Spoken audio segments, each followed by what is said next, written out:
Hello, Galaxy. I'm Chris Pirillo, and this is my view in Fewer Than Two. Elon Musk still owns Twitter. It is not a public square.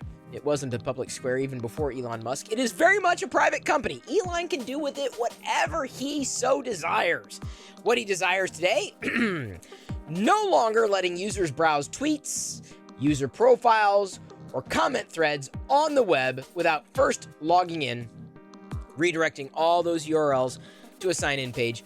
It reminds you, or should remind you, an awful lot of Facebook. But here's the thing. Facebook's not Twitter. Like, your entire family, if not the entire universe, is on Facebook. Even if they don't want to be on Facebook, that's where they are. Period.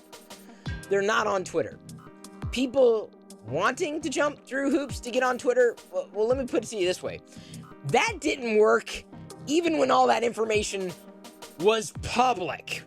So if anything, this is likely to hurt Twitter more. Is there anything behind such a restriction that would warrant jumping through a hoop to see it? A cat meme? My tweets? I don't know. But this is just not really an indication that Elon knows what he's doing. I know a lot of people confuse having a lot of money with having a lot of intelligence, but that's not the case here. Like, seriously? This is the direction? Okay.